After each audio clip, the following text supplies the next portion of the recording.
सरकार ने 2023-24 का आम बजट पेश कर दिया है।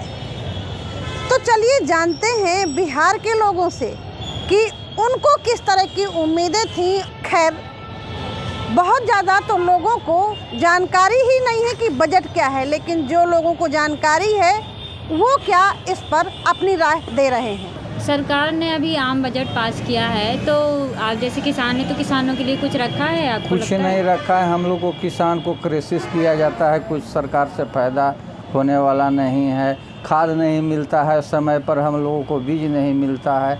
क्या है, महंगाई चरम सीमा पर पहुंचा हुआ है।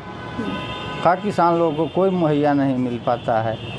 अभी सरकार ने आम बजट पेश किया है, तो उसके बारे में हम लोग के लिए क्या सोचेंगे? कुछ नहीं। हम लोग तो फुट पर खाते हैं, फुट पर सोते हैं। कमाए तो खाए, नहीं कमाए तो भूखे रह जाए। और कौन उपाय? कमा लिए ठेला से तो ठीक है, ना कमाए हैं तो बैठल रहेंगे। दीदी, हम लोग तो जानते नहीं हैं, कैसे कि हम लोग देहात में रहते हैं, कटनी बिनिया बाल बच्चा के पालते हैं।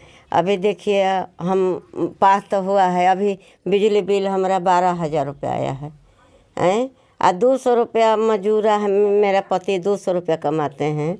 तो मैंने अब कैसे हम बाल बच्चा के हम कैसे पालें, कैसे नहीं। दी आम बजट पेश हुआ है, आप क्या कहना चाहेंगी उसको लेकर के? आप तो रसोइयों की मालकिन हैं। आम बजट पास हुआ है तो हम सरकार से कहना चाह रहे हैं कि दाल है, चावल है और चना है, ये सब जितने भी दलहन है बहुत सारी सब महंगा होते जा रहा है।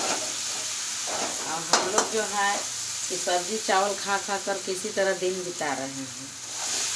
तो हम सरकार से चाहेंगे कि जो भी चीज़ है उसमें महंगाई कम करे। हम है तो सरकार है, अगर हम नहीं है तो सरकार कहाँ से? लेकिन जब सरकार को हम बनाए हैं तो सरकार को भी सोचना है कि मेरा जो जनता है कैसे जी रहा है, तो उसको तो सोच कर बनाना है। इसलिए कि अमीर भी है, गरीब भी है। तो अमीर तो मतलब खा लेगा, लेकिन गरीब जो हम लोग हैं तो कहाँ से खाएंगे? सब चीज़ तो महंगाई भइल बा। कोई चीज़ सस्ता होई तबे ना बाल बच्चा के खियावल जी, पढ़ावल जी, पहनावल जी, ओढ़ावल जाई। अब महंगाई इतना भइल बा कि बाल बच्चा के पढ़ावल जाओ कहाँ से, पहनावल जाओ कहाँ से। तो आपको क्या लगता है कि जब बजट पास हो तो किस हिसाब का होना चाहिए आपके हिसाब से? सस्ती से सस्ता होना चाहिए। तब का किन किन चीज़ों में? अथी में, राशन में, दाल चाउर, फिर भी की है अथी बड़ुए मर मसाला में, जीरा मरीच तेल चीनी। बिहार इस बार जो बजट आया है उसमें बिहार के लिए अगर कहें तो कोई ख़ास चीज़ें नहीं हैं, क्योंकि बिहार पिछड़ा राज्य है और पिछड़े राज्यों को जो अलग से व्यवस्था होना चाहिए उसमें से कोई ऐसा नया प्रावधान नहीं किया गया है। और बिहार में जो समस्याएं हैं, यहाँ सबसे बड़ी समस्या है कि लोग यहाँ से पलायन करते हैं। तो अगर यहाँ कोई इस तरह का प्रावधान नहीं किया गया बजट में, कोई उद्योग के संदर्भ में या जीविका के संदर्भ में, उनके जीविका के संदर्भ में, या उनके लिए कोई ऐसी योजना जिससे वो यहाँ रुक सकें, तो ऐसी कोई योजना भी नहीं लाई गई है। तो यूँ कहें कि बिहार फिर इस बार ठगा गया है। तो सरकार ने जो अभी प्रावधान किया, इससे ये पता चलता है कि महंगाई को उसने अस्थाई मान लिया है कि महंगाई और बढ़ेगी, क्योंकि जो इनकम टैक्स में जो मिडिल क्लास को छूट मिलनी चाहिए थी, उसकी आय का, उसका टैक्स का सीमा बढ़ा दिया उन्होंने। तो जो पहले 4 लाख पे या 3.5 लाख पे लोगों को लगता था, वो अब 8 लाख पे लगेगा।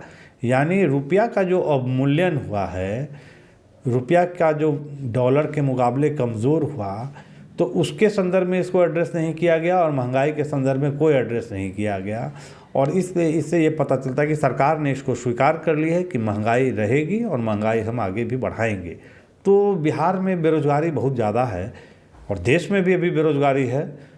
तो बेरोज़गारी के लिए भी कोई ऐसी योजना नहीं बनाई गई जिससे ये बेरोज़गारी को कहा जा सके कि हम एड्रेस करेंगे। तो बेरोज़गारों के लिए भी ऐसी कोई बात नहीं हुई। महिला सुरक्षा का सवाल जो है महिलाओं पर होने वाली हिंसा बढ़ी है और महिलाओं के सुरक्षा के संदर्भ में जो ऐसे इंस्टीट्यूशंस है या उनके सुरक्षा के लिए जो खर्च होना चाहिए वो भी इसमें प्रावधान में नहीं है। तो मुझे लगता है कि ये ऊपर से देखने में ये बहुत अच्छा लगेगा कि इलेक्ट्रॉनिक सामान सस्ता किया गया, मोबाइल सस्ता किया गया, इस तरह से लगेगा। लेकिन जो सोशल वेलफेयर है, जिससे समाज चलता है, लोगों की ज़िंदगी चलती है, उसका सुरक्षा होता है, वो यहाँ पे नहीं दिख रहा है। तो मुझे लगता है कि इस हिसाब से बजट बहुत कामयाब तो नहीं मुझे लग रहा है।